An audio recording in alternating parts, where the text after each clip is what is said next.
We'll wait for a few minutes for others to join.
Am I audible? Swara, can you confirm me?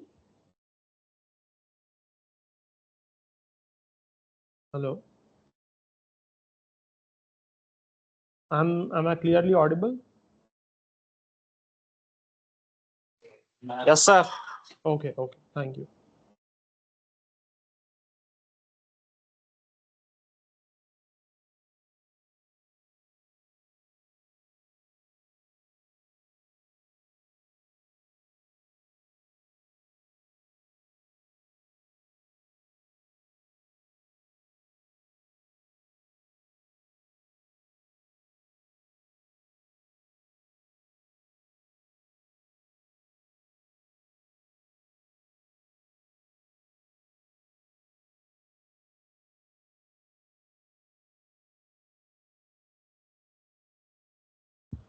Okay, so welcome to the week 7 tutorial for the course IC Engines and Gas Turbine. So in the previous tutorial, we finished with the combustion in SI engine, where we dealt with the first stage and second stage combustion and factors affecting shocking. In today's tutorial, let us start with the combustion in CI engine this time, because we have already discussed the SI engine. I hope everyone is regular to the lecture videos by the professor on the NPTEL team, and as well as those who have missed watching any of the tutorial, you can watch it on my all the recordings on my YouTube channel, for which the links are provided by the NPTEL team through a Google Docs sheet. Those who have registered for the course, as well as those who have registered for the exam, have to prepare and submit the assignments well in time so as to get graded. All right, let me share my screen. Just give me a second.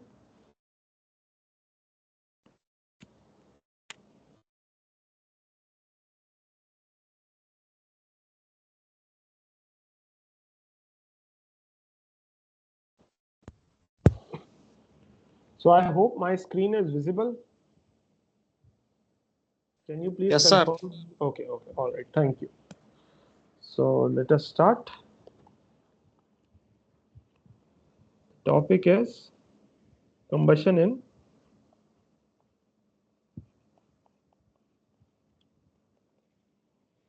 CI engines, that is compression ignition engines, that is the diesel engines. Okay,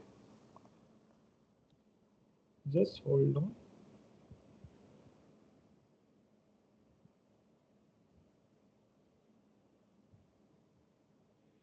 So ignition in CI engine, sorry, combustion in CI engine is same as spark ignition. Instead of one step, that is, in the spark ignition engine, we provide the spark, whereas in CI engine, we provide the fuel injections. Okay. So let me write. Same as SI engine, except in SI, there was sparking.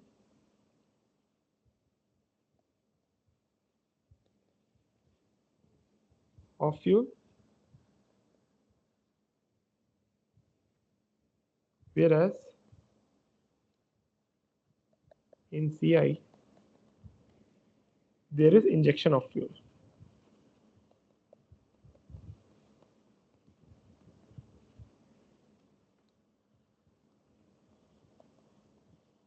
Okay. All right. Let me join through this as well.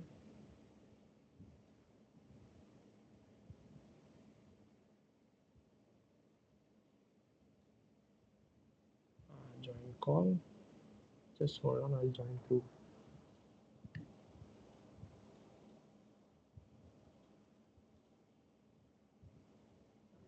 Device.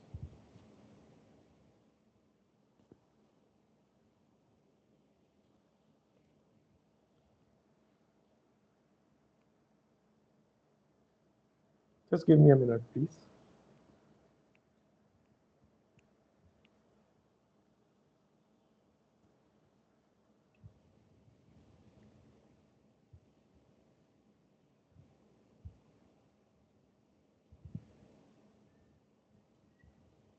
Okay. I think I have joined through my laptop as well. Let me switch on the camera.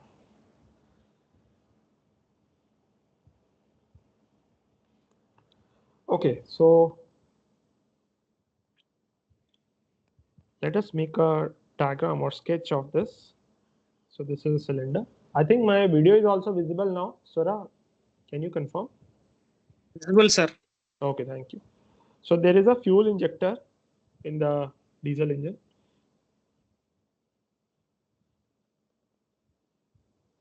Okay.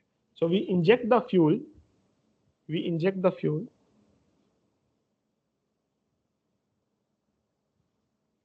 Which is at atmospheric temperature. Okay. Atmospheric temperature from the fuel tank. Okay. Because fuel tank is at atmospheric temperature from fuel tank. Okay. But the fuel pressure which is injected is quite high. So let me make one piston also. And this is a position of the piston at A. Okay, let us say TDC somewhere here. TD, top dead center is here. Okay. The piston, again the crank is moving and the piston reaches from point A to suppose point B. This is a point B. Again some degrees before the top dead center. Okay. So already during the compression stroke, when the piston was moving from BDC to TDC, the air is being compressed in the CI engines because we don't provide direct inject the air fuel mixture as we do in the spark ignition engine. We only inject the air through the inlet valve, and then when the compression starts, we inject the fuel. Okay. So there are air particles eventually. Let me,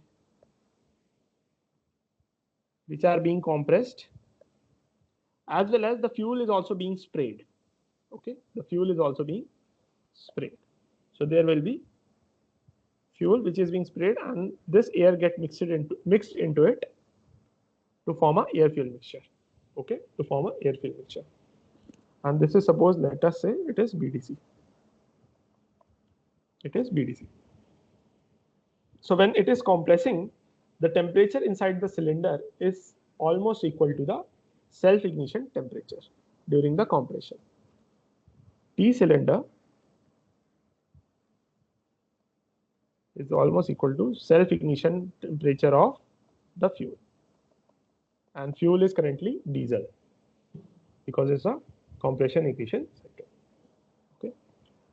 Now we have to understand one thing. Inside, during the compression stroke, the pressure is high, temperature is high because the air is being compressed. Let us suppose the pressure is 60 bars. Now we want the fuel to get injected inside the cylinder. Eventually, the pressure should be higher than the 60 bar. Okay, then only because of the pressure difference, the fuel will get injected. And how we achieve it through a fuel injector. So let me make the geometry of the fuel injector in a bigger way, bigger sense. Okay. So what we have in a fuel injector, we have an orifice. Okay. We have a orifice.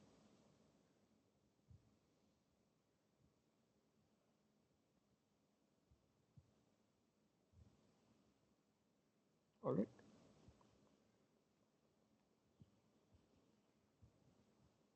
So this, from here, the fuel get injected from this orifice. From the small orifice, the fuel get injected, and it is a rough orifice. Let me tell you why. It's a rough orifice. Okay. Some arbitrary shape, a rough orifice.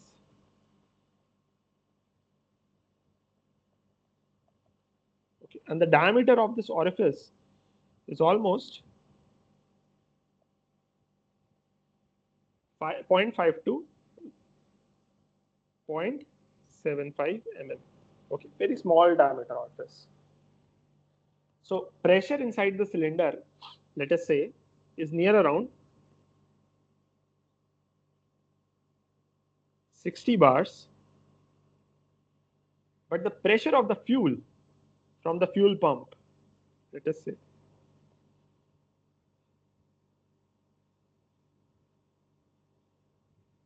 fuel is near around 600 bars. So around 10 times higher. Okay. So there is no, we can't use any external device to inject the fuel at such high pressure. Okay. There is no fuel pump which is providing such high pressure. Okay. Although fuel pumps are there, but they don't provide at a very high pressure. Okay. Then how do we achieve this high pressure when we are injecting the fuel through the fuel pump? Okay. So what is happening? This rough orifice, in this, because of the presence of this rough orifice, the fuel is getting injected. It's striking through. It is striking through this rough orifice, and it is getting bifurcated into a small and small droplets. Okay, because of the presence of the orifice. If the orifice would have been smooth, then the jet will come and will remove the material of the piston. Okay, we don't want the jet to be okay, no problem, Santosh. We don't want our piston to get damaged.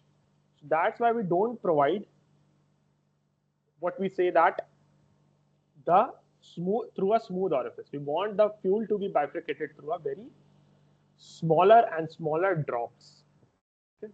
Very fine smaller drops. So that more the number of drops, more the number of surface area, higher the surface area will be. And more the surface area, the combustion will happen very properly. Okay? If the orifice would have been smooth, then the fuel will come and remove the jet of the fuel will directly come and it will remove the material of the piston because the pressure is very high from the fuel pump. Okay. So this is basically a stagnation effect. This is also called as a stagnation effect. Let me write by fuel pump. Okay, the fuel is injected, but it does not provide so much of pressure. It's because of the presence of rough orifice. The pressure reaches very high. So this is also called as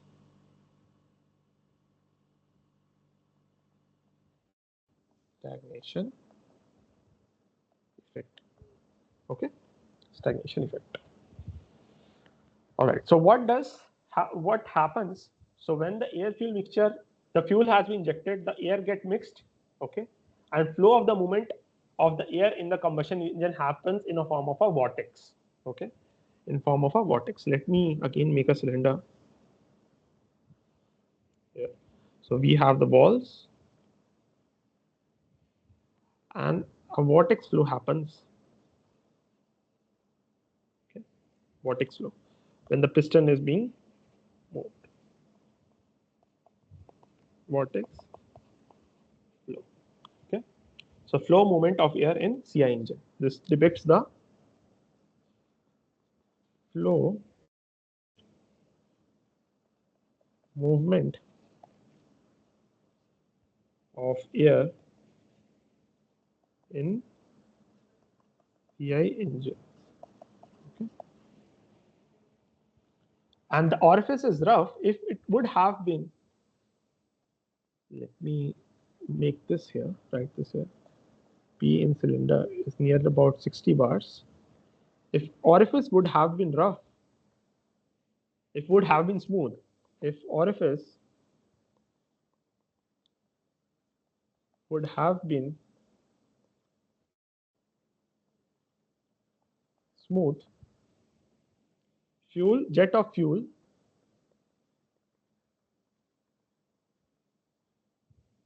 will come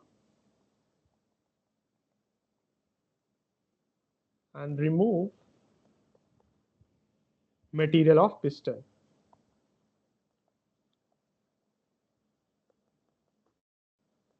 Okay, which is not required. We don't want our piston to get damaged. Okay, so what happens? Let me write step by step.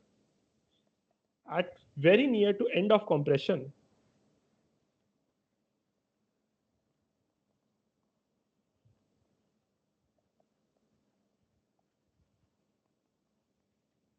that is our position A in the diagram where I have made this position A. The temperature of the combustion, the temperature of combustion chamber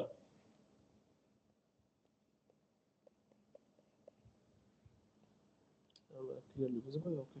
Combustion chamber is equal or slightly above self-ignition temperature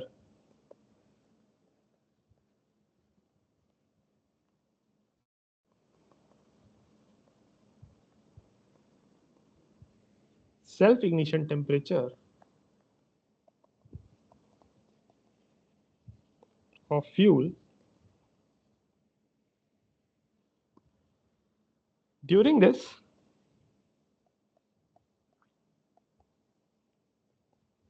so all the way I am dealing with the first stage of compression. Okay, first stage of the combustion, sorry, not compression. Let me write here heading as well. First stage of combustion. Okay. Yeah.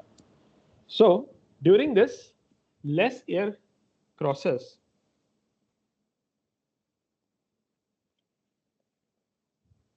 the fuel, and fuel supply is also less.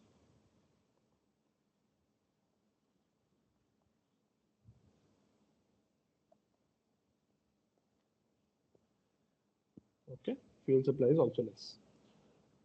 Then it is at position A, okay, and reaching to position B. So I've made a green color. This here is getting mixed with the fuel, but still the fuel has not been injected so much. So less amount of air has been crossed so far. So as the air particle crosses the fuel, what happens then? As air particles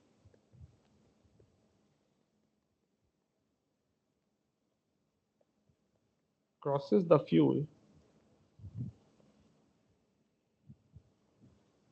spray, then what basically happens, the atomization happens, that is breaking of the fuel into a small equal droplets.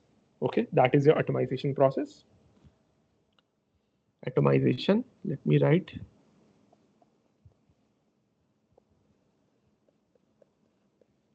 That is splitting of fuel.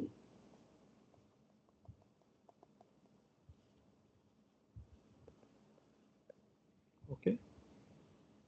Then what happens? Vaporization happens.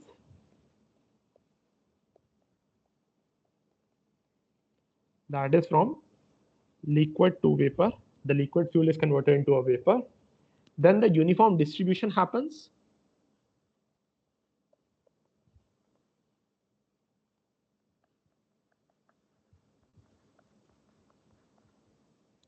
Okay. That is your air fuel is basically uniformly distributing, okay, in whole cylinder, okay, air fuel mixture. And finally, it forms the air fuel mixture, okay, and this leads to formation of AFM, that is your air fuel mixture. So what is happening basically from atomization? Let me shift this till here.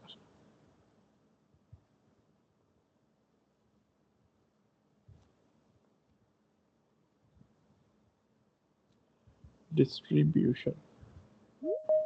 Someone is trying to join. Okay. And finally, AFM. Okay. So basically what is happening? The fuel which is being injected and the air which is being compressed during the compression stroke, there is a mixing of the fuel is happening. So there will be some delay eventually. It will take some time to happen. It is not an instantaneous thing. The fuel is being the fuel is being injected and the air is being compressed, and they are going to cross each other and get mixed. Okay. So the above mixing of air and fuel particle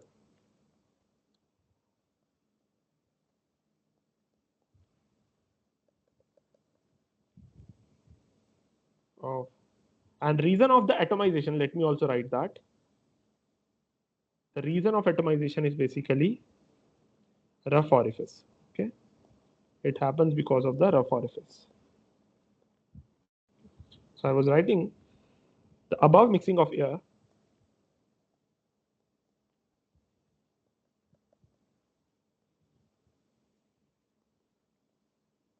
and fuel particle that created a air fuel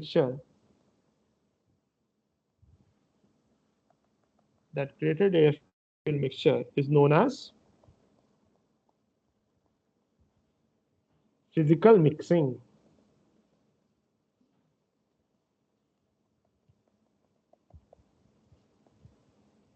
And time taken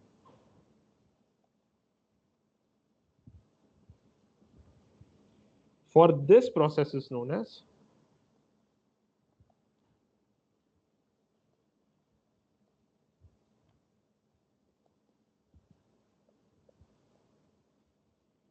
physical delay. Okay.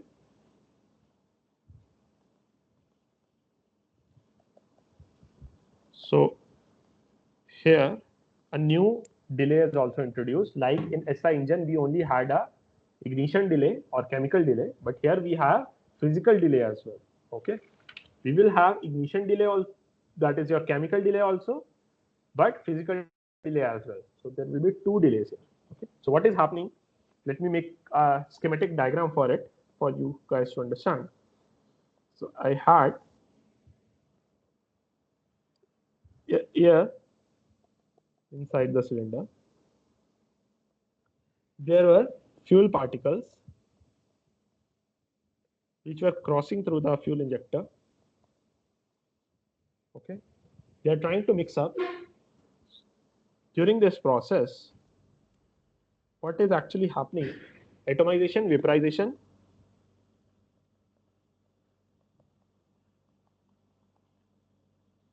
vaporization, uniform distribution, UD, and finally your mixing.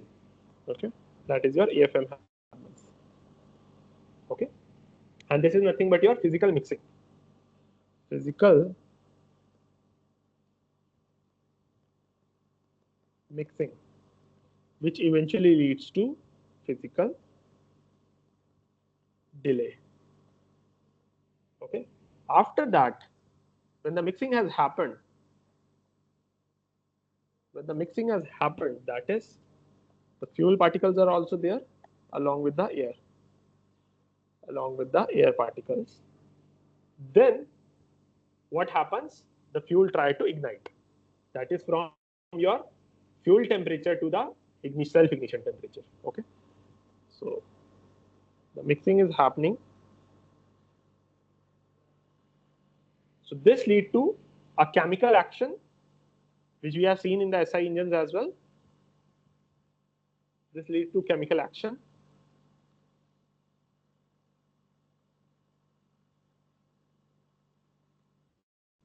And finally, the ignition of the fuel happens. Okay, ignition. Let us make it in purple itself. Fuel is being ignited.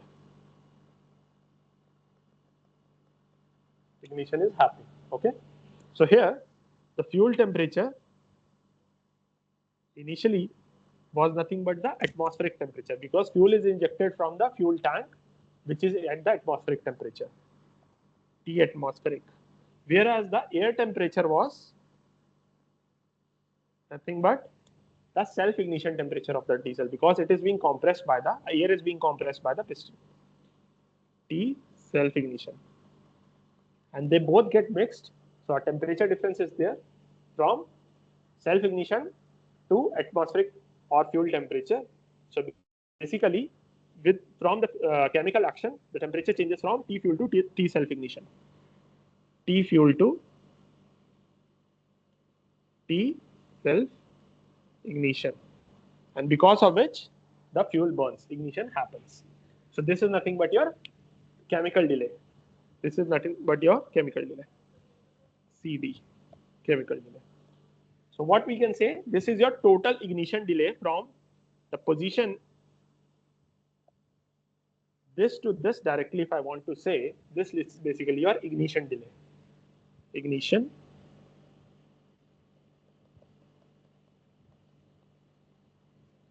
okay, and this is nothing but time required from beginning of injection of fuel to the ignition of fuel. Let me write time required from beginning of injection of fuel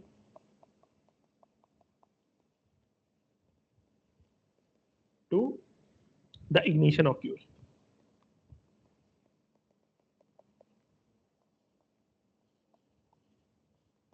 Okay, and ignition delay is nothing but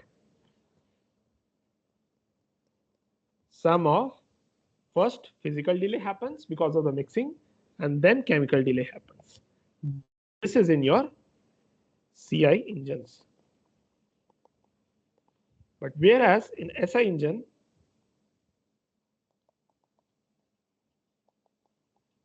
the ignition delay is nothing but only the chemical delay because of the spark.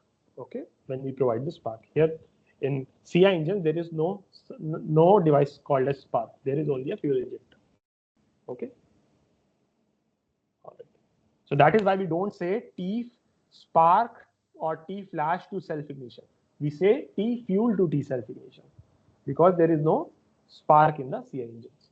So after physical mixing,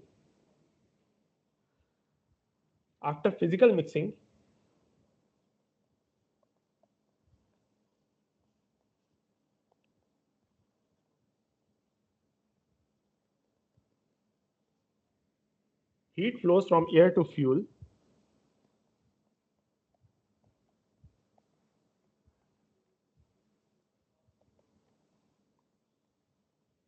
and its chemical action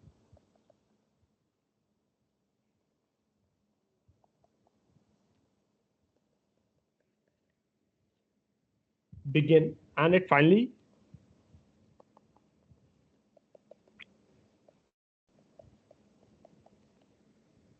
reaches to its self ignition temperature.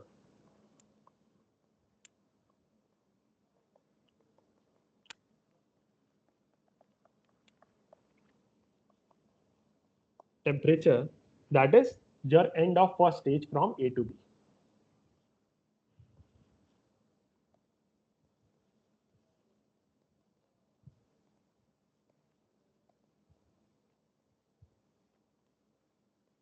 A to B.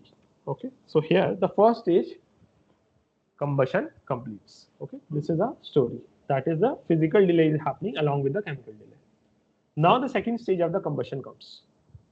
Second stage of the combustion. Let us go to the second stage. I hope there is no doubt till here. If there is any doubt, please ask. Second stage combustion. and this is also called as rapid combustion. Okay.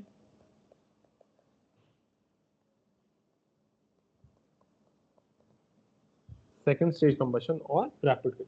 So what happens after the first stage? Temperature inside the combustion chamber is very high. Okay, it is much above the self ignition basically. Okay, so the chemical lag will be shorter this time. Already mixing is already happening, as well as the chemical lag will also happen because the temperature is sufficiently higher than the self ignition. Earlier, when it was first stage, the temperature was rising to self ignition from the fuel temperature. Okay, but this time temperature is already higher than the self ignition temperature inside the cylinder because of the physical mixing of the fuel and air and the compression of the air. So, but now the temperature is sufficiently high, so there will be less chemical delay, chemical lag will be there, and also the air fuel crossing will be more. Okay, because the air has started to mix with the fuel which is being injected from A to B. Now we are moving from B to top dead center in the second stage combustion. So mass of the fuel spray will be more, and it will be a faster movement happening between the molecules of air and fuel particles. So physical delay will also be less. So in totality, we can say that physical delay is less, chemical delay less. So that means ignition delay is itself less during the second stage combustion. So let me write here. After first stage,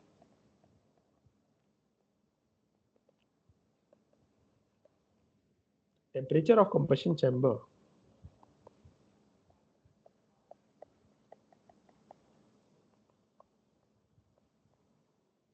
is much above T self ignition.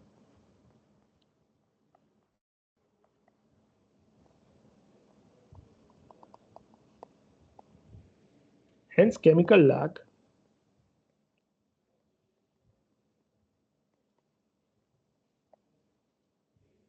will be shorter.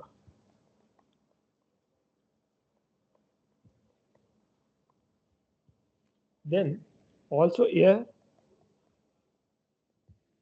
crosses fuel will be large,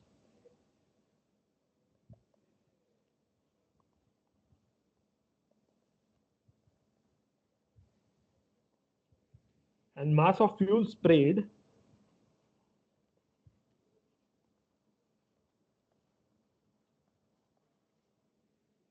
will be more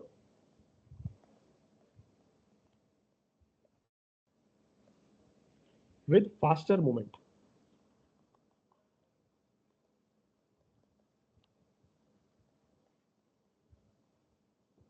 Okay, so that means your physical delay is also less. Physical delay less. Okay, so what happens? Let me draw it diagrammatically. So this was your top dead center.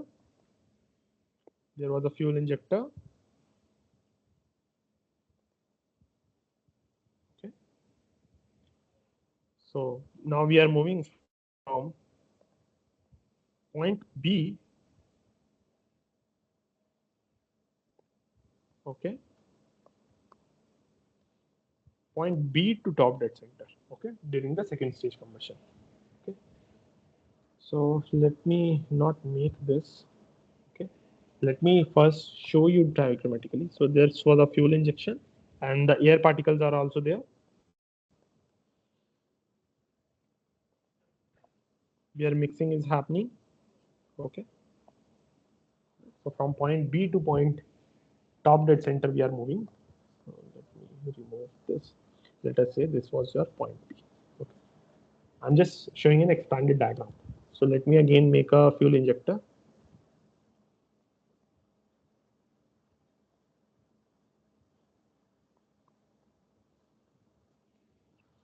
So fuel is being sprayed.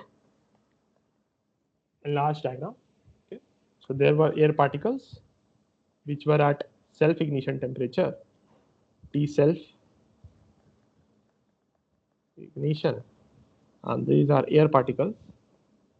Okay, they got mixed.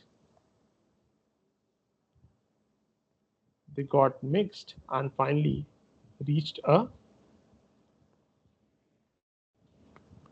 formed the air fuel mixture.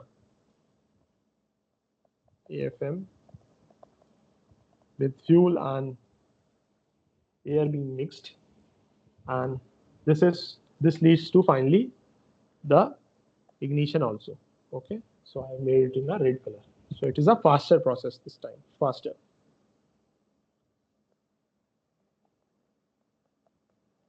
Okay, faster process. So this means from B to TDC,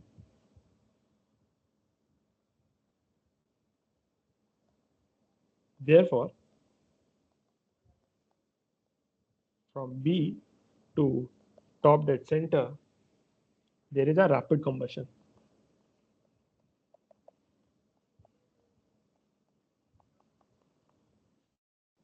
Okay, so basically your physical delay decreases plus your chemical delay also decreases.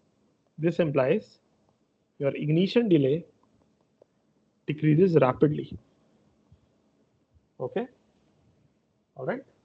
So basically, physical delay is nothing but your atomization, vaporization, and uniform distribution, leading to air-fuel mixture. Atomization, vaporization, uniform distribution. I'm writing in a short notation, okay? AFM. And chemical delay is nothing but your T fuel, which was at atmospheric temperature. At atmospheric temperature. So because of high flow rate discharge, Q of air was high. Also, the temperature of air was also high. This lead to T self-ignition. Okay. And this eventually decrease the ignition delay. Let me write it like this.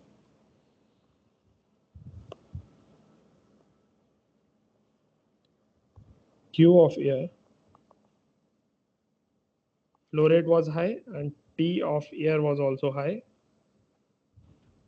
which eventually lead to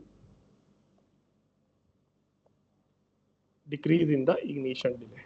Okay, much decrease in the ignition delay. All right, is this clear or any doubts till here? Please confirm. Any doubts? I then wrote T self-ignition, and this is your faster movement. Santosh, any doubts? Am I audible? It's clear, sir. It's clear. Okay, thank you. All right, now let us understand how knocking happens. Here. Okay. Knocking happens in SI engines also, whereas knocking happens in CI engines also. In SI engines, the knocking was because of the charge, because of the chemical delay, the end charge was getting ignited, and there was a collision between the end charge flame front and the actual fuel flame front from the spark, and which produces a high energy shock waves. We have seen this in the previous tutorial. But here the knocking happens. What? Because of the reason, if due to some reason, if the first stage fuel, air fuel mixture enters into the second stage. So if I say from A to B, if my fuel from A to B stage, that is my first stage, didn't get ignited and it entered into second stage and get collected there, then it will ignite with the first stage. Okay, or then it will ignite with the second stage.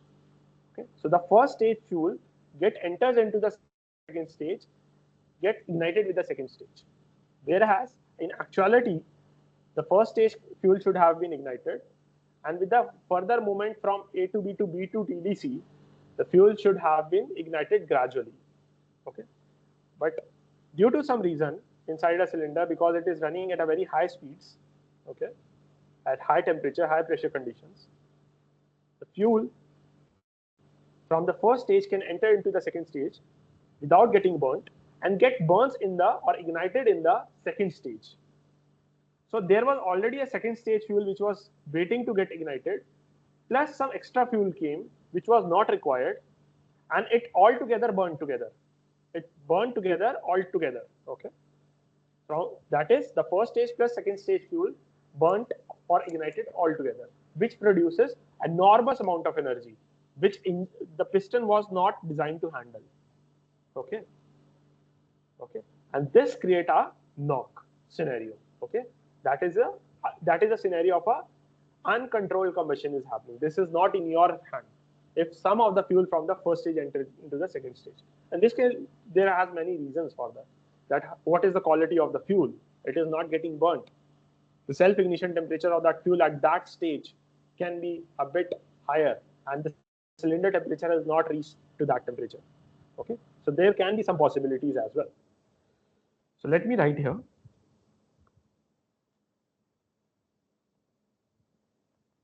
If due to some reason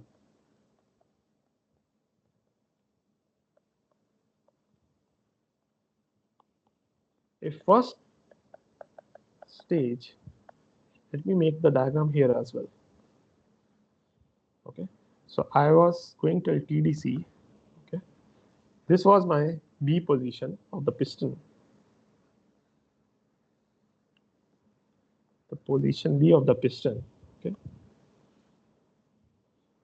this was my crank and some flywheel. Okay, was there. So first stage, AFM enters due to some reason. If first stage air fuel mixture enters into second stage,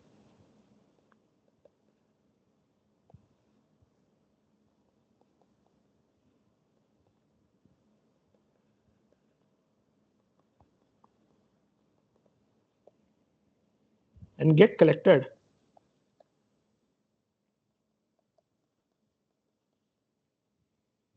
then it will ignite with the second stage.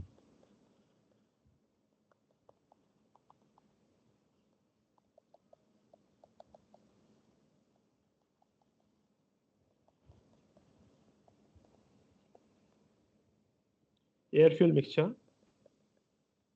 and release enormous amount of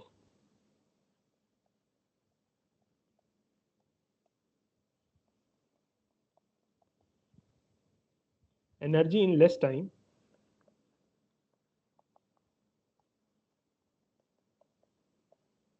and knocking will occur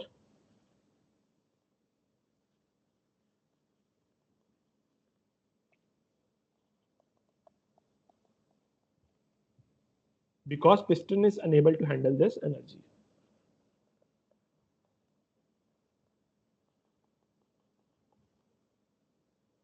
Because piston is moving from B to top dead center, but suddenly a large amount of fuel got burned. It was already moving, and some large amount of fuel burned. It pushed down, but the crank was still moving and reaching to a top dead center. So there will be a pushing from the fuel, but it was getting compressed, which creates a collision kind of scenario, and pinging sounds will come from the piston in cylinder assembly. Piston is unable to handle this energy.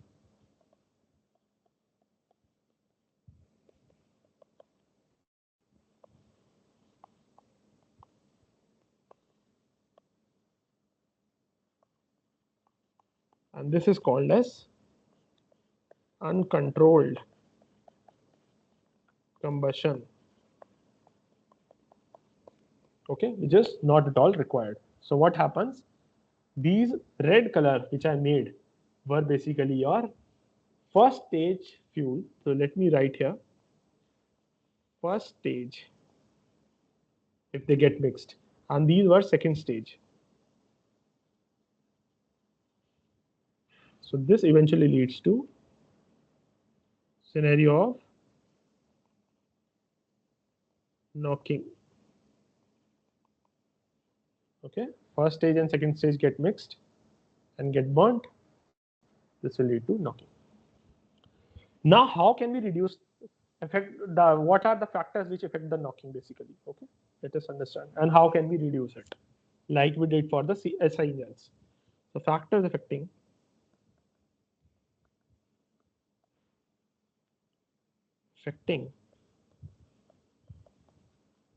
detonation in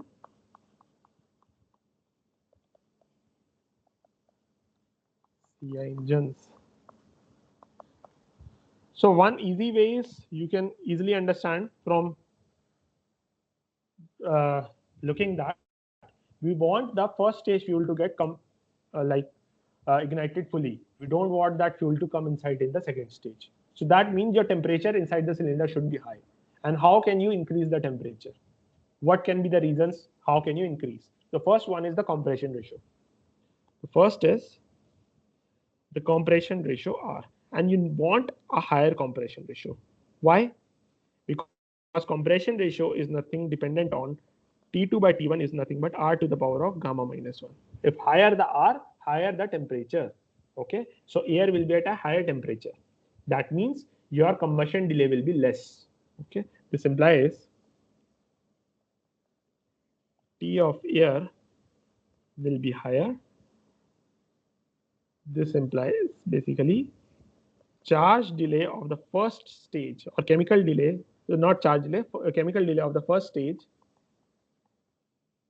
will decrease, will eventually decrease. Okay, this implies your detonation will decrease.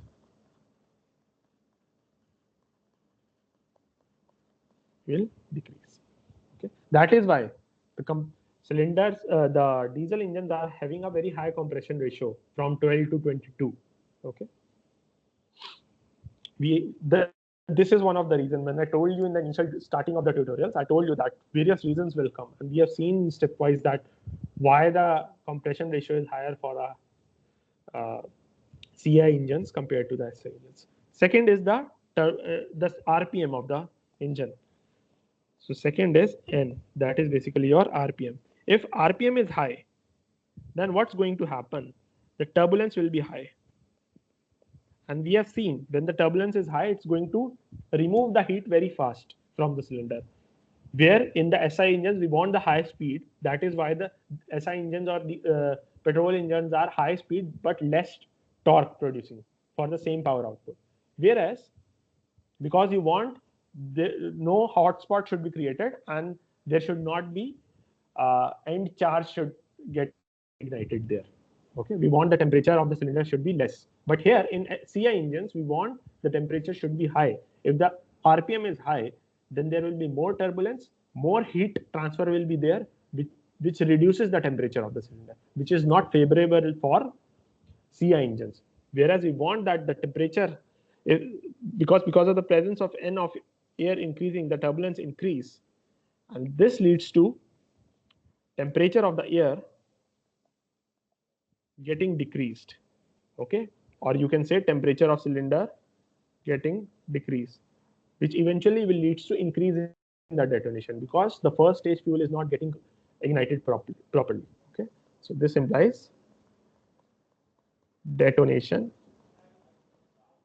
increase. So all the factors are opposite of the SI engines. This way you can remember, as well as the fuel supply.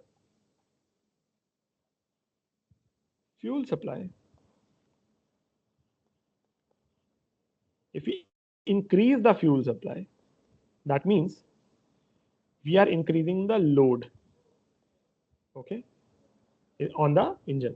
That means temperature is increasing. That means heat addition is increased by providing more amount of fuel. That means eventually temperature of air or temperature of cylinder is increasing, which is favorable. We want that temperature of the cylinder should be high. So this eventually leads to decrease in detonation. Okay. Now, whenever you sit in a diesel engine auto rickshaws, those bigger, you will see that why the guy don't know what is the science behind it, but there is a science that they fully pack it even in a very little space. They fully pack the passengers, okay, the regular passengers there, and then the auto rickshaw, diesel engine auto rickshaw moves, and it is very favorable for that. because the knocking will be less, and if knocking is less, your efficiency, brake thermal efficiency, is higher in that scenario.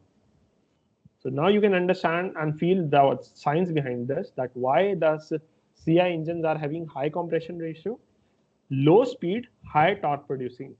Okay, and why more load is favorable on the cylinders. That is why trucks are made of uh, low speed and high torque producing devices, as well as a lot of amount of the truck is a lot of amount on the trucks are being loaded as well. Okay, that's why they are materials carrying devices compared to a passenger carrying devices. Okay, so if the detonation is decreased, basically your brake thermal efficiency will increase, which is nothing but your brake power increase to that of heat edit. Okay, so both of these reasons, eventually the RPM as well as the fuel supply, say as that low speed plus high load or torque should be there, favorable.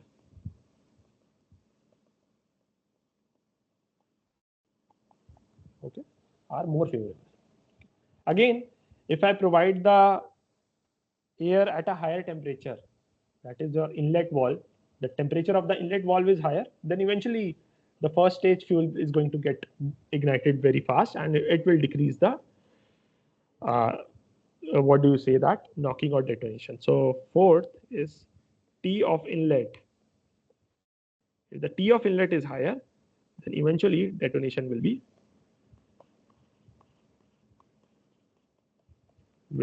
decrease.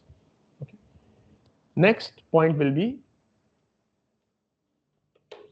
if I increase the atomization, the other factor will be atomization.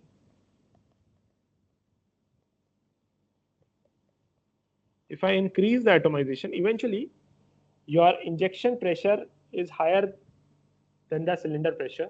Okay. The difference of the injection pressure and cylinder pressure, P injection minus P cylinder, will increase because atomization you have increased by providing more and more rough surface.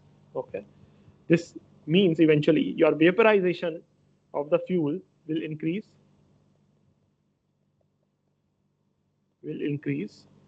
This implies uniform distribution of fuel will happen. Okay, will be much better. This implies your physical delay decreases, and this implies your ignition delay decreases, and finally this implies your detonation is going to reduce.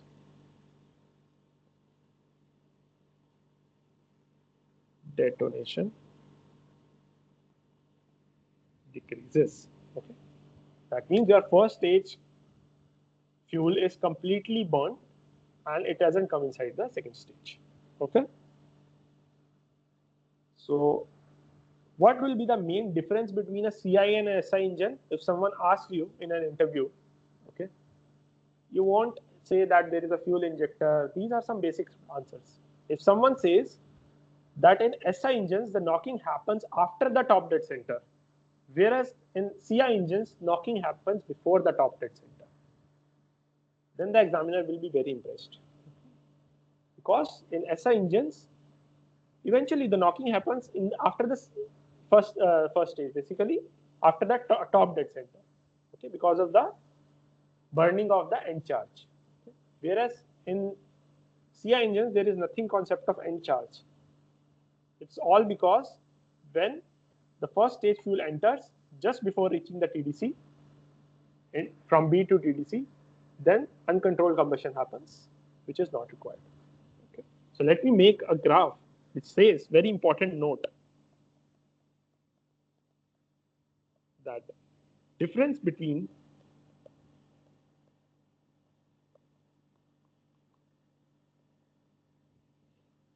SI and CI engine. So if you plot this in a form of a graph and show it to someone,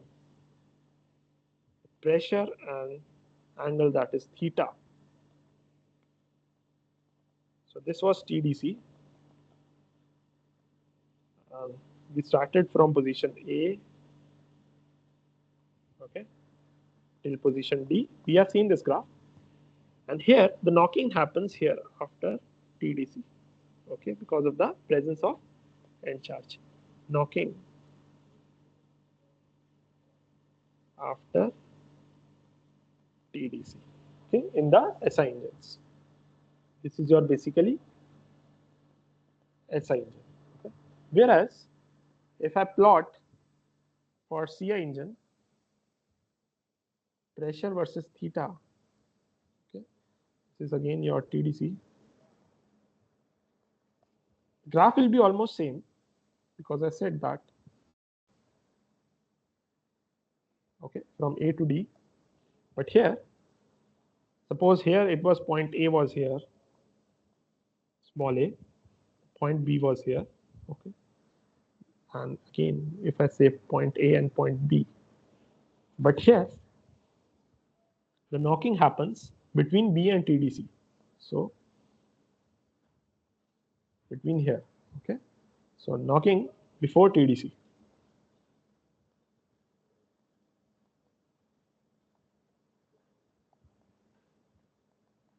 Okay, and this is your CI engine, okay, knocking before TDC, okay, because of uncontrolled combustion. All right, so how we test the setup, we have experimental testing scenarios also, where we will see that how the testing happens for computing the brake powers, frictional powers, generator power, the efficiencies related to that. We'll come to that. Okay. But let's first come to the quality of the fuel. Okay, how the fuel is different. So quality of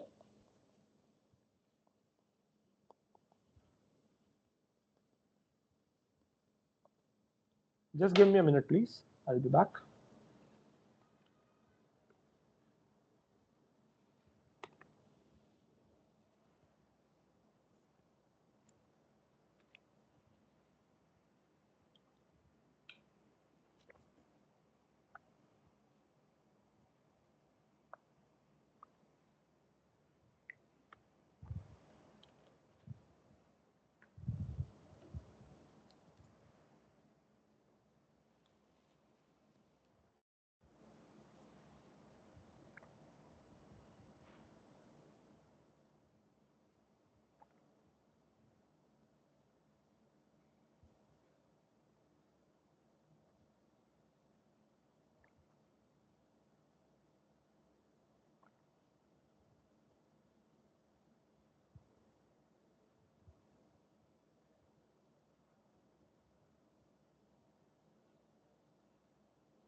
Okay. Now let's come to the quality of fuel. So we have basically two fuels. One is petrol, one is diesel. Okay, available. So for petrol, we have a number called as a octane number. Okay, and it is basically a measure of fuel ability to resist the knocking. Okay, that means if higher the octane number, the lesser the probability of the self-ignition of the end charge will be.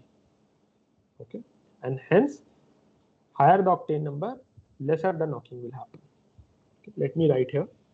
So first one is petrol. So octane rating is the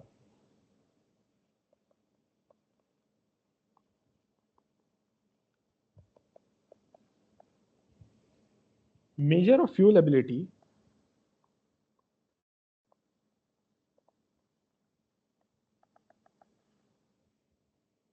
to resist the knock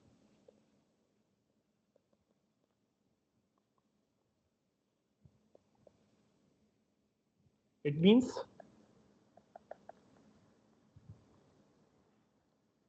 higher octane number, that is ON, lowest probability of self-ignition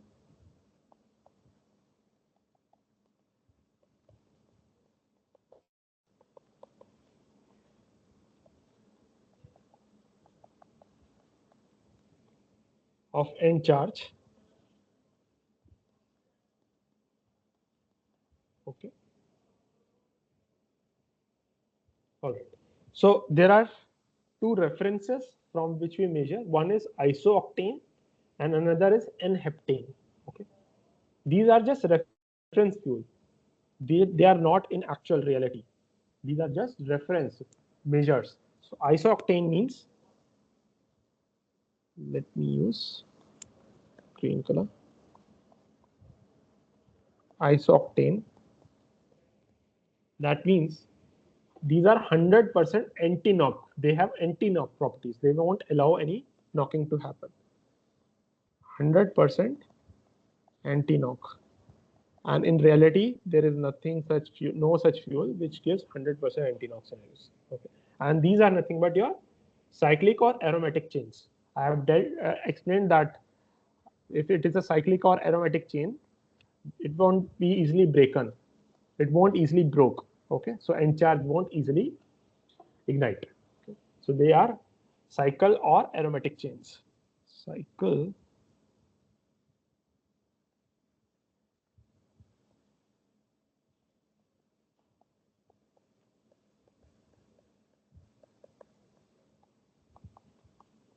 okay.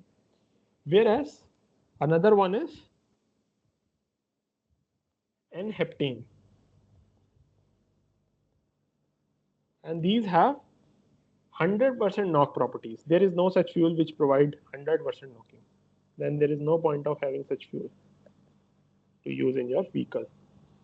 And these are basically your straight chains. Okay.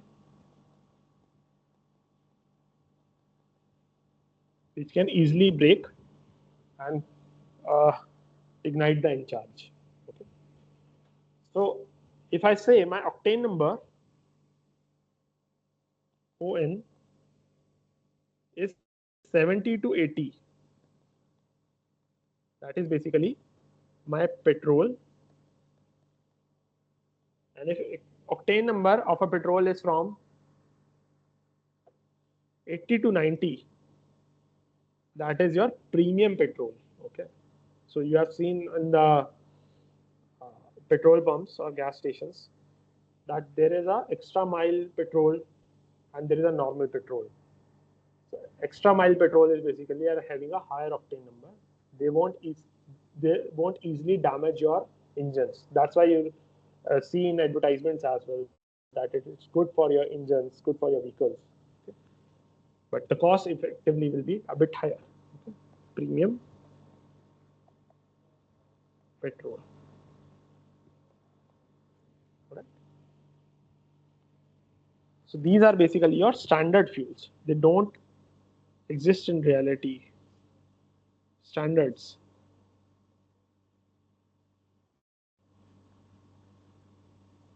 Doesn't exist in reality.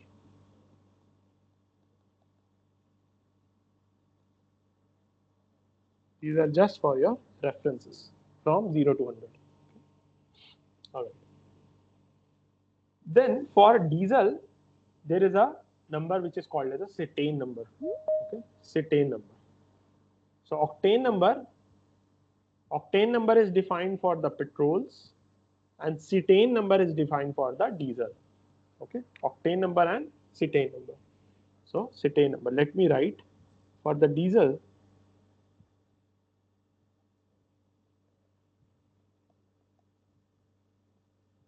Diesel.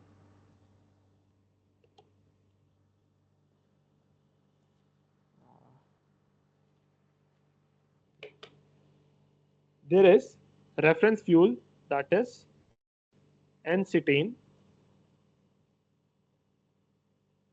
Again, it has 100% anti-knock properties.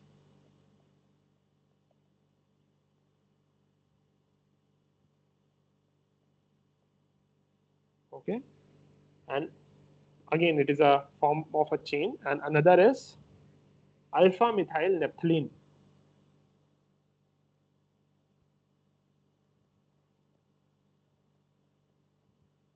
These have 100% knock properties. Okay. Again, I'll write this as well for this also. Standard fuels again for both of them. Okay, standard fuels. So when I am saying cetane number is generally low compared to the octane numbers. Okay. Cetane number, if I am saying, is from 40 to 50. That means it's a diesel. Whereas if cetane number is 60 to 70, again it's a premium diesel. That's why diesel is less expensive compared to the petrol. Not talking about in today's scenario. I don't want to go into the taxation part. Okay. But from the processing part and understanding the chemical properties, the diesel is not a good fuel compared to a petrol. Petrol is a very high quality fuel. Okay.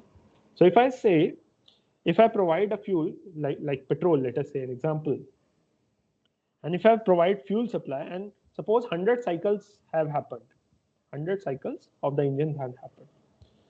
So if I'm saying it is knocking 10 times and anti-knocking 90 times, so what will be my octane number? If 100 cycles have happened, for 10 cycles it knocked 10 times, but for 90 cycles it rest 90 cycles it knocked 90 times, anti-knock 90 times. Okay. Then the octane number will be 90 only, because octane number depends on anti-knocking property. Okay, so let me take an example here.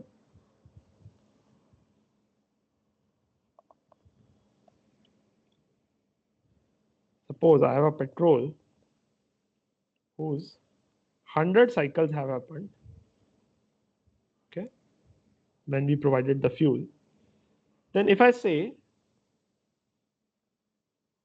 knocked 10 times and anti-knocked 90 times, so eventually this means my octane number will be 90 of that fuel. Okay, similarly you can do for diesel as well. Okay, 90 is the octane number. So there was one country where they put the tetraethyl lead in the petrol, and because of which the lead came out as a byproduct, which was very sticky and soft, and it caused the lung cancer to the people. Okay. So to replace it, the government introduced, removed the tetraethyl lead, that is TEL, and it replaced with the ethylene dibromide. And ethylene dibromide has a higher octane number as well. Okay. So scientists came up with, after a lot of research, that to remove this TEL, we should come up with the ethylene dibromide. Okay. Let me write here as a note, if somewhere it is being asked. Note, tetraethyl lead, that is TEL,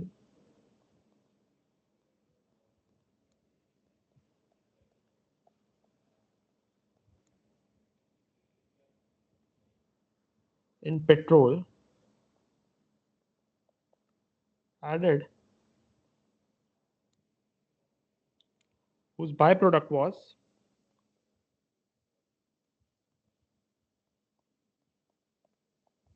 is lead, that is your PB symbol, which is basically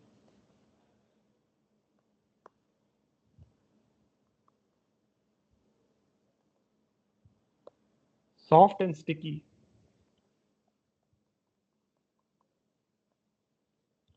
which basically caused lung cancer.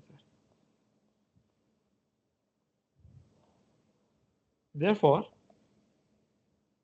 TEL replaced with ethylene dibromide. in petrol. And this is a higher octane number as well. Okay, higher. Now, in current scenario in our country, biodiesel fuels, a lot of things have come, but I'm just talking about in the past, what has happened. Okay. Any doubts still here to anyone about the quality of the fuel we have discussed? We have discussed combustion in CI engines in very detail and the quality of the fuel. Any doubts, Santosh, Swara?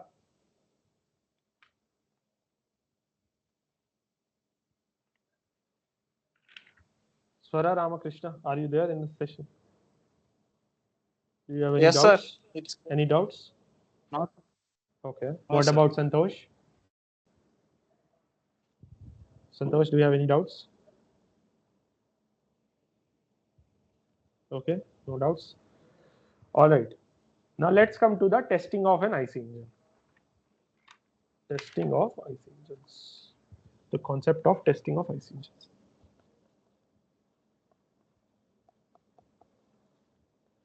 Very simple topic. That's why I kept it in towards the end, because probably we'll start with gas turbines after this. Okay. We have deal in very detail in the 7 tutorials the IC engines. Okay. So one of the first tests which was introduced was a motoring test, which was for a actually it was not one of the first. First was a Morse key test, but Morse key test is for multi-cylinders. It can't be used for a single cylinder. So to test a single cylinder, a motoring test came. Okay. So let us discuss first the motoring test for a single cylinder. First one, motoring test.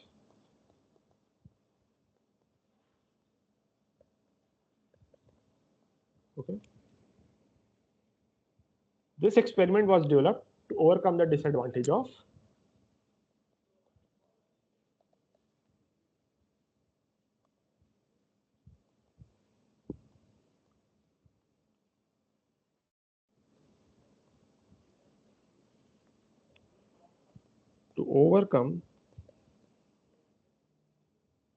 the disadvantage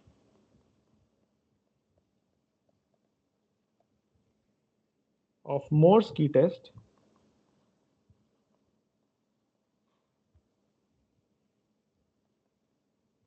that is we can use for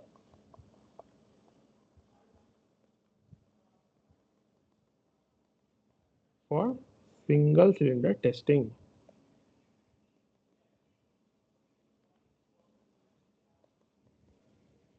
So what happens? What we do here, we first calculate the brake power, from that the frictional power, and from that we get the indicated power. Okay. First calculate brake power, then frictional power, then indicated power based on. Okay. So what we have, and it is the most accurate test to determine indicated power or mechanical efficiency. Let me write that point also. Most accurate test to determine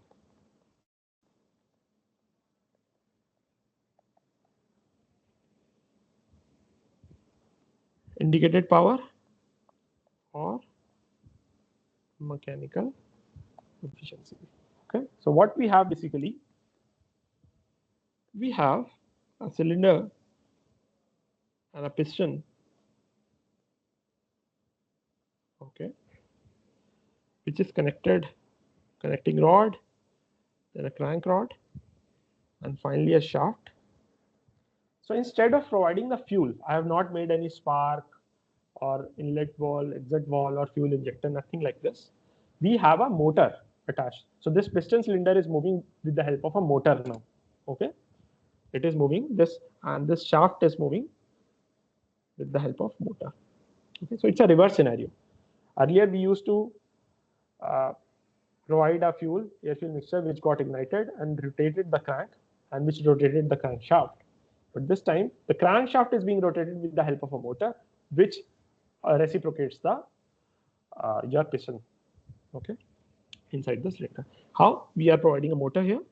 So suppose there is a north pole of the motor, there is a south pole of the motor, and there is some winding, okay, there is some winding over the motor, okay, and this is being rotated with a omega, okay, with the speed omega. And we are making an assumption here that omega will be constant for testing particular case, okay, always remain. So assumption, let me write here the assumption, very important.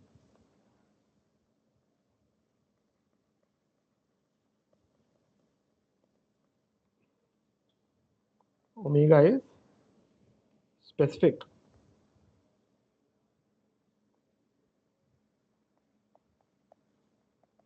Okay, omega is specific here. And we have this motor connected to some bulb also. Let us say some bulb device through a wiring. Okay.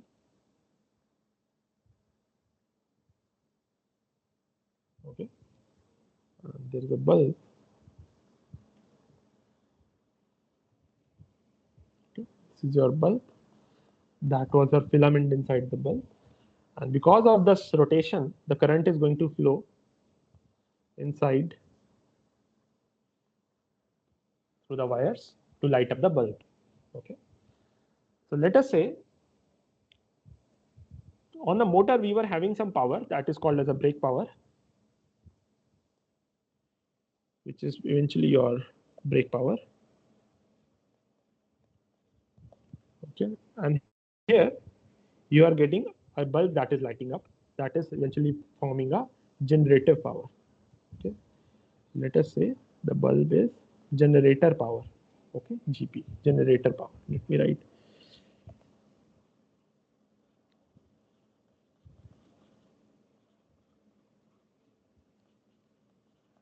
Okay.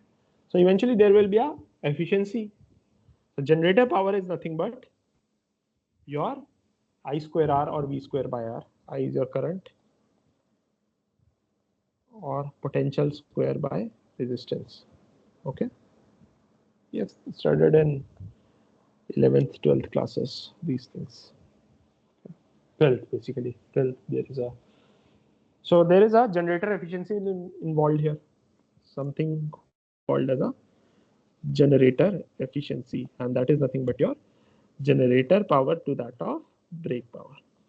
Because of the motor, you are able to rotate the shaft and reciprocate the piston, as well as because of the rotation of the shaft, the current is, we can connect it through wires to the bulb, and it will eventually lead to flow of the current and light up the bulb. Okay, so there will be a generator efficiency also. Okay, so let us say, for an example, yeah, generator power. If I'm saying my brake power was 100 watt and generating power is 90 watt, so there is some loss eventually of the power. But how to get this brake power now? I've just written that we can get the brake power. For calculating the brake power, we use two devices. That is your dynamometer and a tachometer. In the lab, in your IC engine labs, if you go into the when you go into the university and attend your IC engine labs, there is a device called as a dynamometer, and it is nothing but your torque measuring device. Torque measuring device. And there is a tachometer, a small device from which a laser comes, which detects the, if you point the laser over it, which basically calculates the omega, that is speed of your uh, engine. So you got the torque, you got the omega, the brake power is nothing but your torque into omega. All right. So let me write here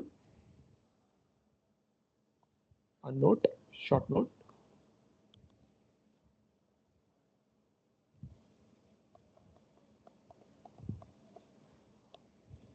Dynamometer is a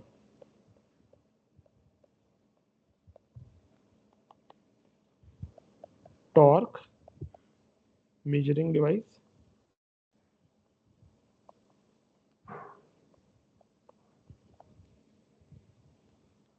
and tachometer is speed measuring device. Therefore, brake power is nothing but torque into omega. You get the brake power out of that. Okay. All right. Now you got the brake power. Now you also need to have a friction power. When you will get the frictional power, you will get the indicated power. Finally, how to get the frictional power? Okay. So when you are providing a generator power, okay, you are providing the current into the system. This was this way. When I said that from the motor, your bulb was lighting up. Suppose that I do another experiment where I don't have a bulb, I provide a current to the motor now. Okay, I provide a current to the motor. So I'm saying what I'm saying. Let me write here. This is my cylinder. Okay, this is my piston. Okay, connecting to the connecting rod, crank rod, and a crankshaft. Okay, again north and south poles, and connected to the winding. Okay, and this whole setup is connected to a wire. Okay. And I'm saying that I'm providing current to the motor now. Okay. All right. So earlier, because I mistakenly said something that uh, fuel is not being provided. Here, the fuel is being provided, which is reciprocating my mistake, which is reciprocating the piston. Because of that, the motor is also working, rotating, and because of motor rotation, the winding rotation, the current was being produced, which provided generator power. Now let's reverse the mechanism. We cut off the fuel supply. We provide the current to the motor. Okay. We provide the current to the motor. That is from generator, I square R. There will be a motor. So let us say I am providing a current of 100 watt and the motor is rotating at 90 watt. So eventually it means that there is some loss of 10 watts. Okay. The motor power which I provided, the P motor, I provided, let us say 10 kilowatt. The brake power which I achieved was 9 kilowatt.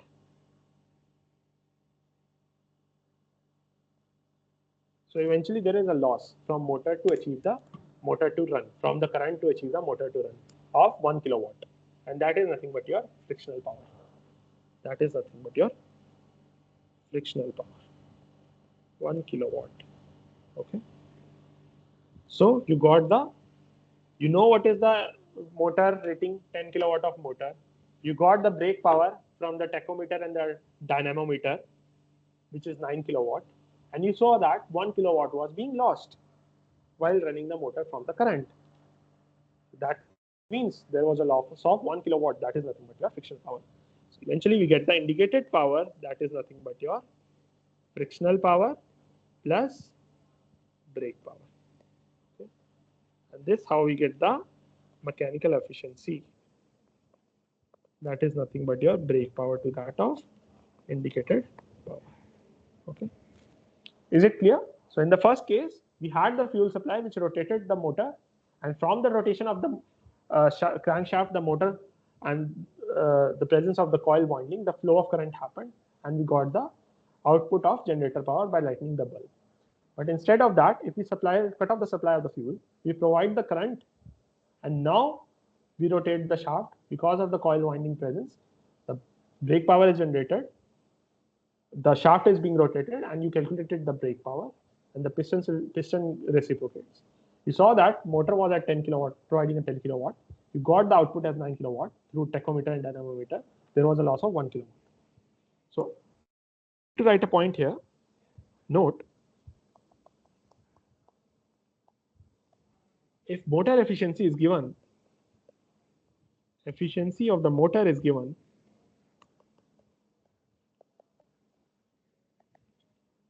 That is P motor into efficiency of the motor rating or motor, that will eventually give you the brake power. That will eventually give you the brake power. Okay. So we can say that when the speed of the engine is zero, it is a very high inertia, very low inertia state. No load is there. It will have a maximum frictional power. When the engine is running at a cruising speed, we can say that engine is having a minimum load and a lower frictional power. Again, at a maximum speed or accelerating scenarios, friction power will be high. So higher the friction power, lesser the brake power. And the BSFC, that is brake specific fuel consumption, will increase. That means your economy of the engine or mileage of the engine is going to decrease. Okay. So let us do one question on that. This thing. Why I wrote brake power? It should be friction power. Okay. Okay. All right. Let us do one question on it. Question. You will understand more. A four-stroke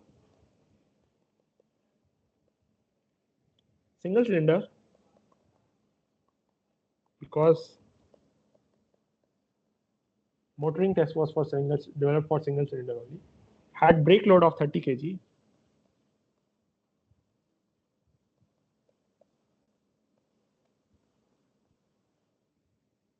Engine runs at 2000 rpm.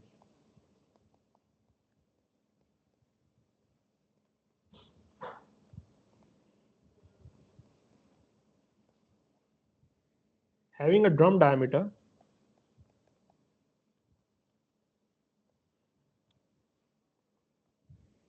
(900 mm). Engine consumes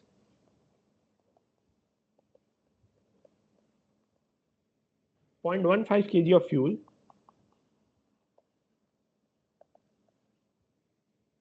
after every 1 minute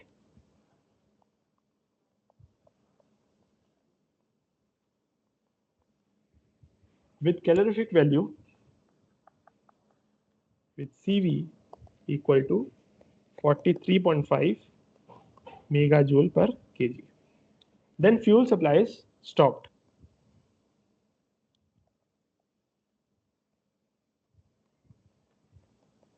Is stopped. Okay. And was driven by motor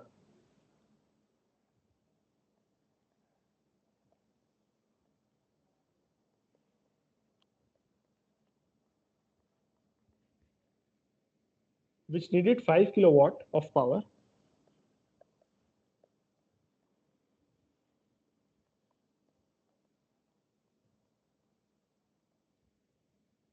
to keep it running at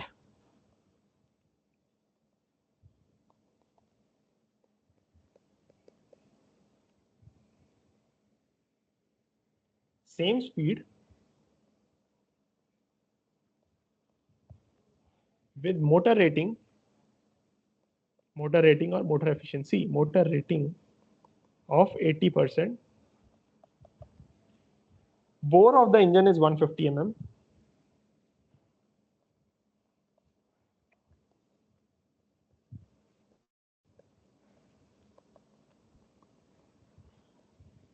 And stroke length is 200 mm.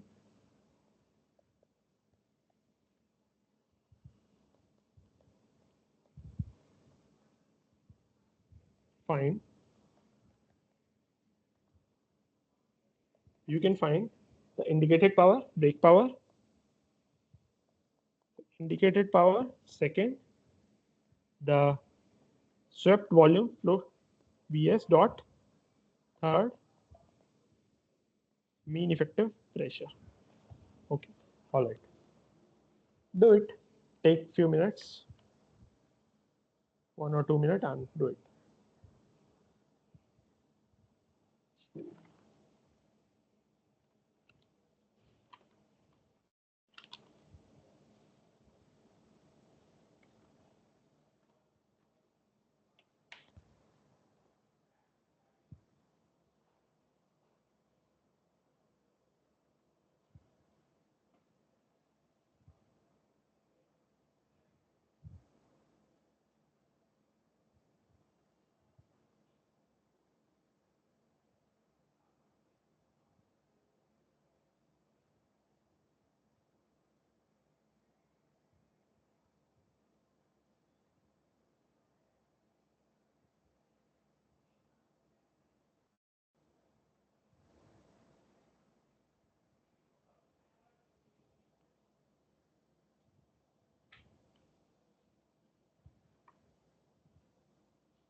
Yes, Santosh.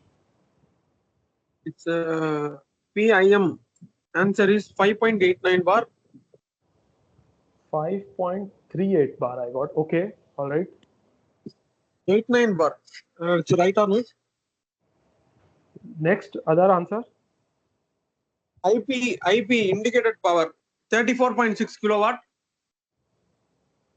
34. No. 31.373 kilowatt. It should be.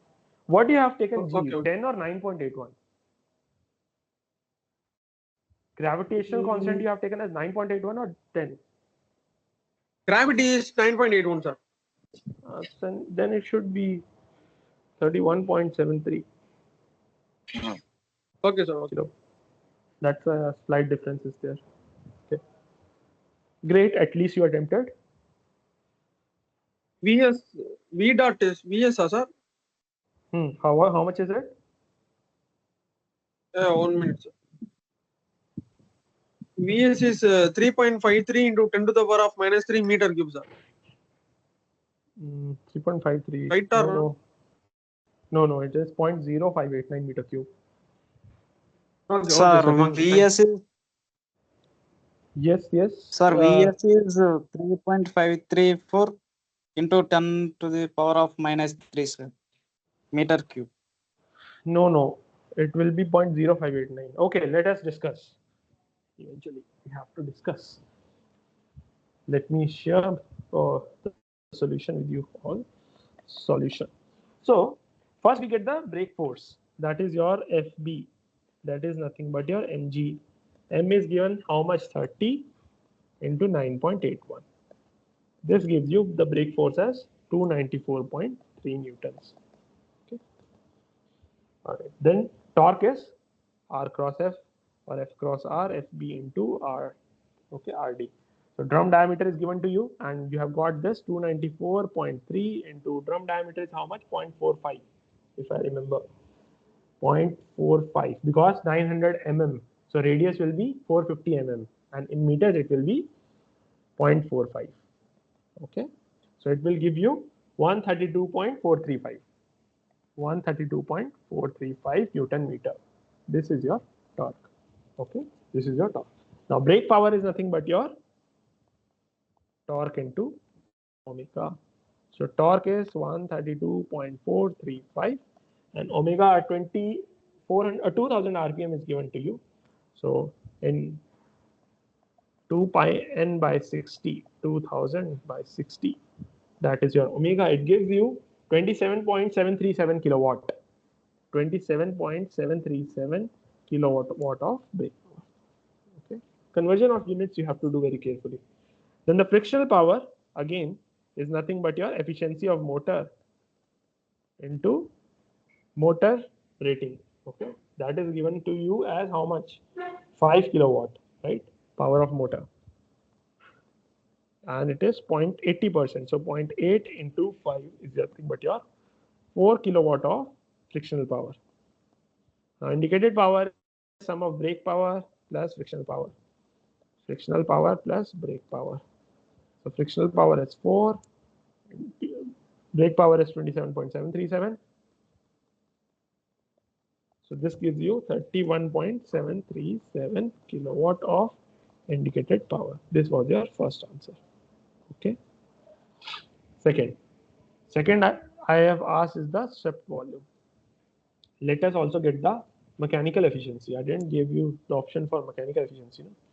Let us give mechanical efficiency also. Very important.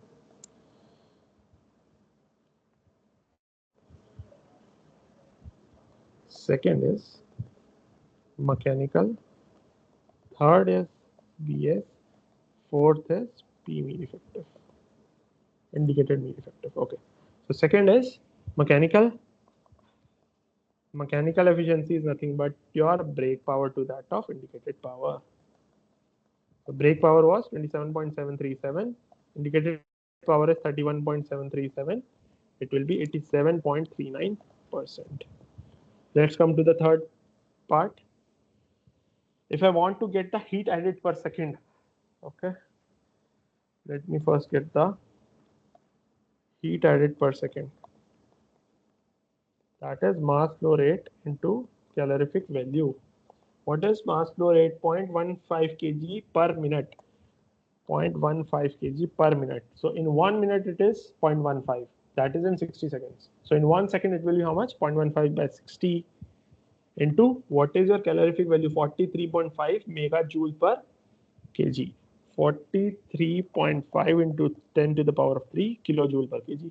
Okay, so this will give you 108.75 kilowatt of heat added per second. Okay, heat added per second you got. If I want to ask V swept, that has been asked. Third part, pi by 4 t square into L into n by 2. Why 2? Because it is a, tell me, it is a 4-stroke cylinder.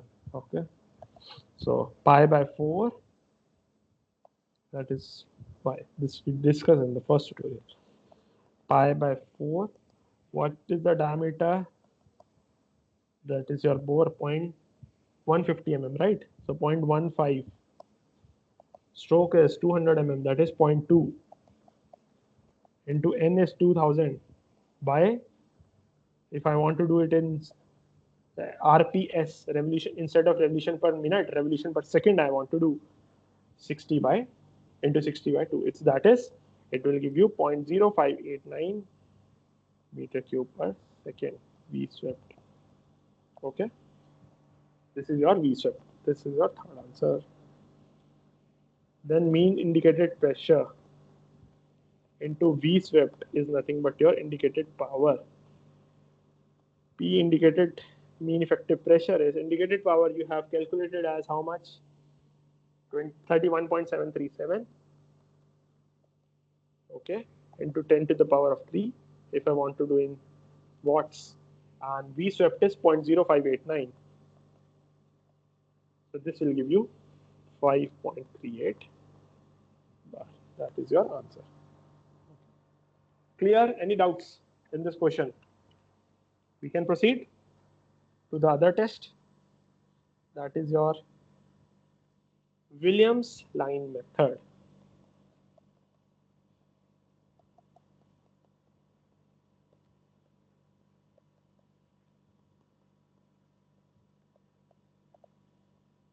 Okay, again, assumption will be same. That is omega is specific for a specific test case. Okay. So this is again a graph between a fuel consumption rate on the y-axis and brake power on the x-axis at constant speed, and it extrapolates the negative x-axis of the brake power, which gives you the frictional power, and it tells about the amount of fuel consumption when engine doesn't develop any power. When engine doesn't develop any power. So we are basically calculating the brake specific fuel consumption when no power is being produced by the engine. Okay, how we get that? Let me write these points. So this test was getting the BSFC, brake specific fuel consumption, in totality. It is a graph between fuel consumption rate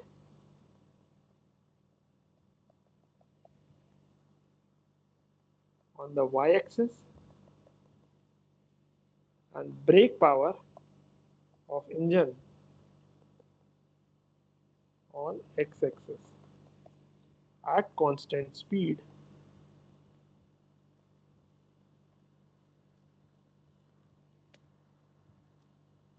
Hold on.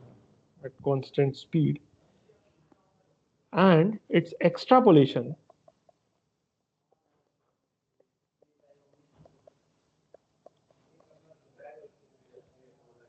on negative x-axis, on the negative x-axis of brake power. Basically, negative x-axis is the brake power, but it is called as frictional power towards the negative side, gives the frictional power, and it also tells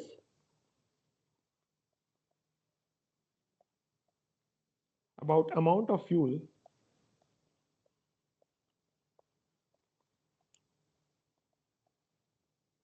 consumption when engine doesn't develop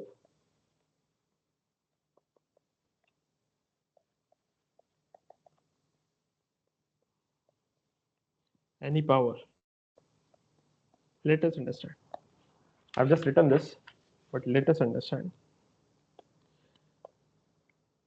So I have this y-axis, I have this x-axis.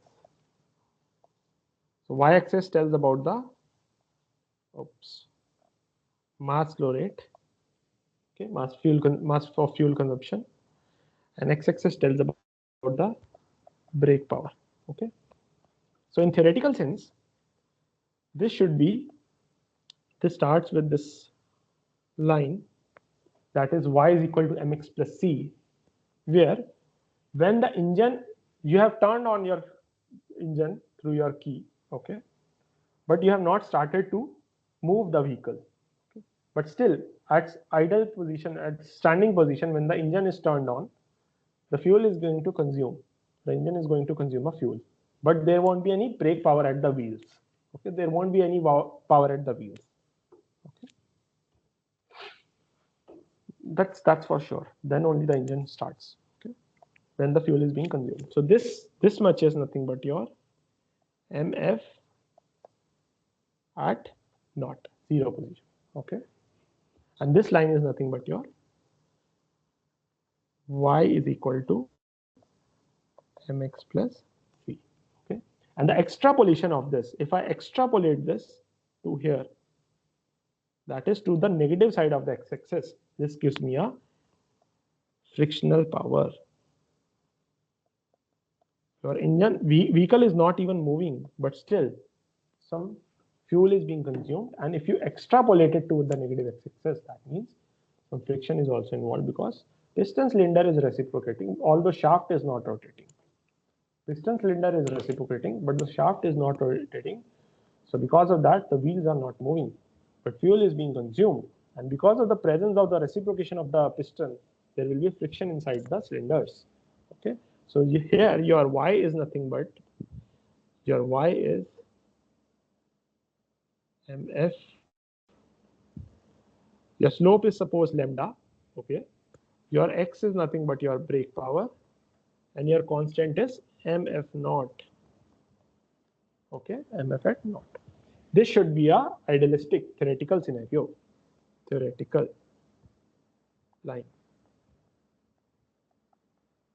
But in actuality, the mass is more consumed. It is not the amount of fuel you provide, it will provide proportionally the same amount of brake power. No. Fuel consumption is always higher, although the power you are getting on the wheels is less. Okay, so it will be something like, in actuality, it will be something like this. Okay. So this will be your actual graph. Okay. The fuel consumption is more for same amount of the brake power. Let us do one question. So what does it basically telling me? Let me, one point I should add here. So this point, suppose I want to say, this tells that after one point, the maximum power and fuel consumption is going to increase. Okay, after one point, the maximum, after a point, maximum power, with, if you want maximum power, the fuel consumption is also going to increase. That is when we say that when we have accelerated the pedal at a very full throttle, the fuel is going to increase. Also, you are going to get the brake power out of that. Your vehicle accelerates at a very high speed, but you have frictional power also involved. Okay, at such high speeds, which is going to be a maximum. Let us do one question and you will understand this. If fuel consumption rate of engine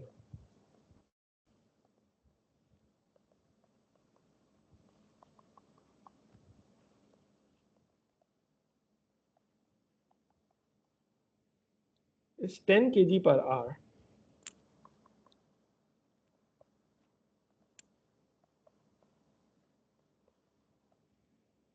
then it develops brake power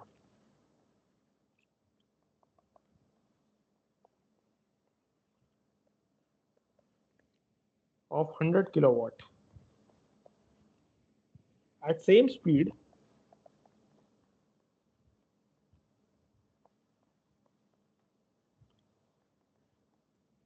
if brake power is increased to 220 kilowatt, it consumes 20 kg per hour. Determine first frictional power, second fuel consumption rate when engine develops zero power,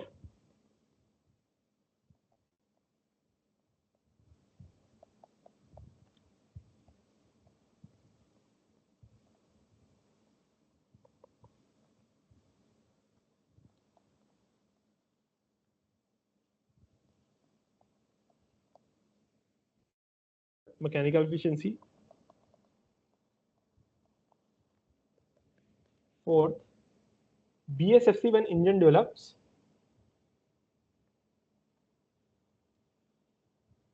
I have mechanical efficiency when engine develops 150 kilowatt. That is required. Mechanical efficiency when engine develops 150 kilowatt. Fourth, BSFC when engine develops 150 kilowatt power. Brake specific fuel consumption.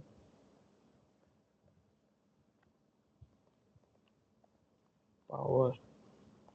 Okay, do it. You will get more clarity of this Williamson line test method.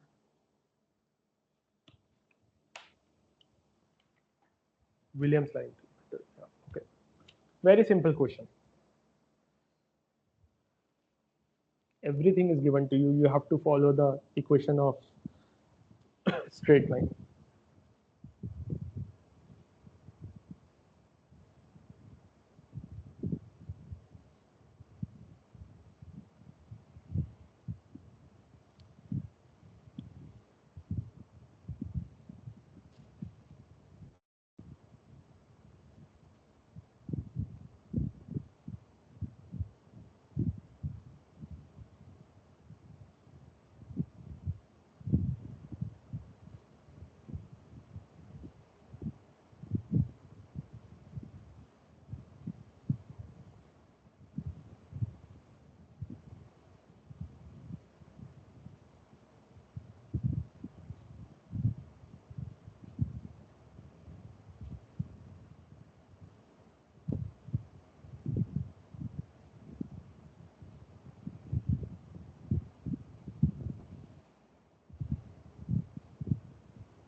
Anyone did?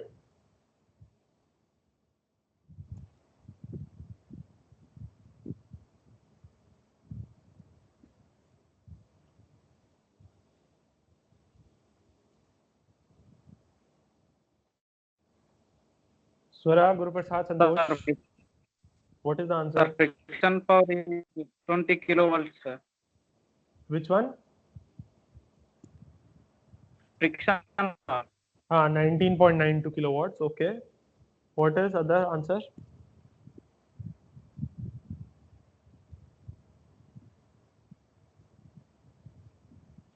What about the other answer? Am I audible? Hello. Sir, What about the other answer? Not audible, sir. friction power is 20 kilovolts, sir. Okay.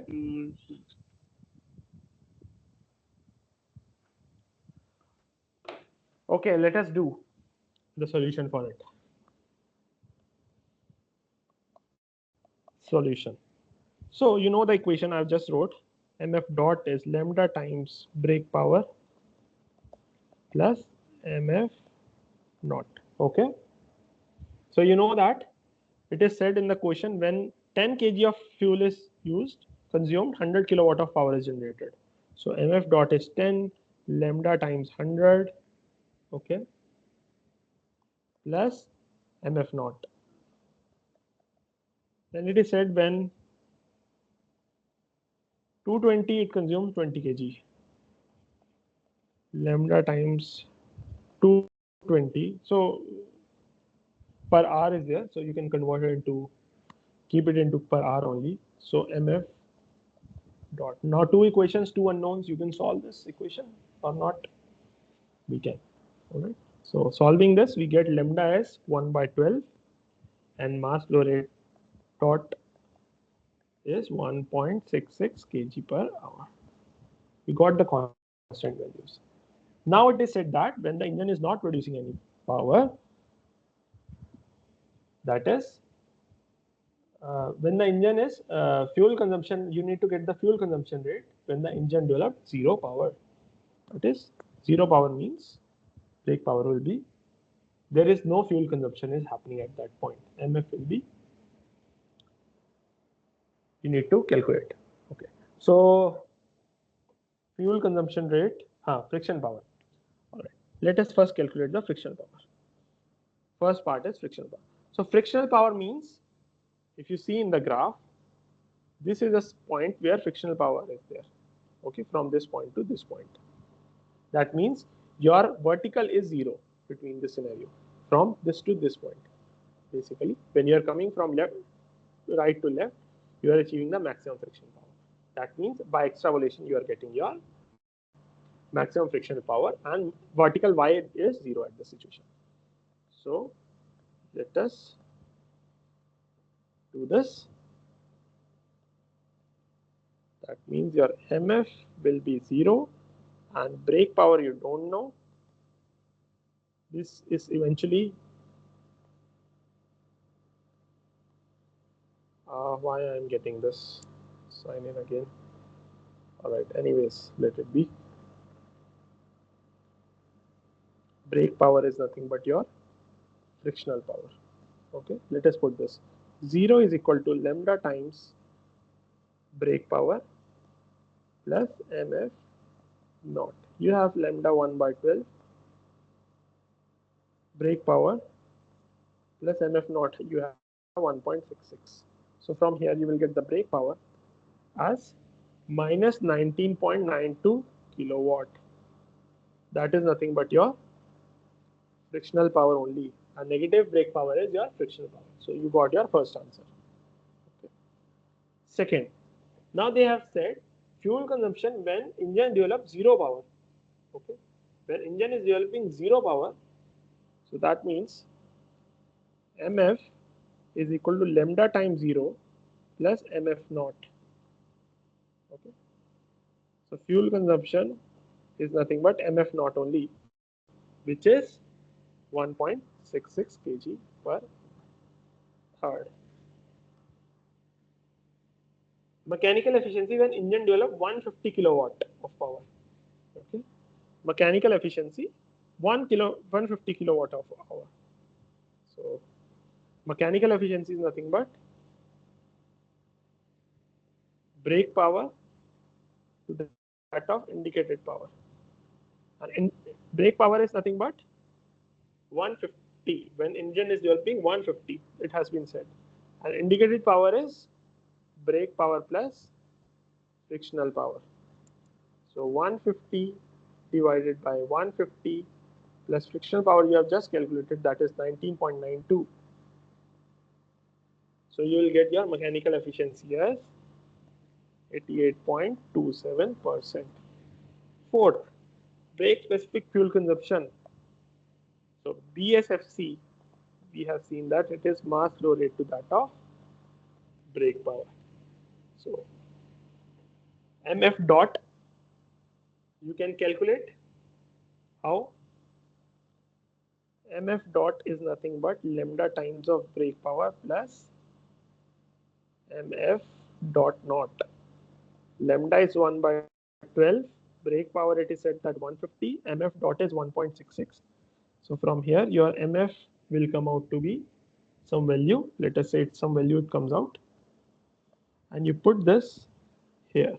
So you get 14.16 as MF. Brake power is 150. This implies your BSFC is 0.0944 kg per kilowatt. This was your answer. Okay, clear? Any doubts? Any doubts? Clear, sir. Clear. So we'll do the Morse key. This will be the last test in the upcoming next tutorial, which will be on the next Tuesday. So I hope everything was clear. You will get the recordings on this on my YouTube channel, and the links for this will be sent to the registered candidates through a Google Sheet document, as well as if you are new to the channel, if you have never seen the recordings. So my YouTube channel name is NPTEL with Varnit. So in the playlist section for the corresponding course, you will see all the recordings. And in each video description, you have the link for Google Drive where you can see the PDF of these notes. Okay. And I also request if your friends or colleagues who wanted to join and watch these lecture tutorials, they can also watch through my YouTube channel. You can share among your colleagues and friends as well. Okay. All right, then maybe I can end the session, and I'll see you next Tuesday. Bye-bye.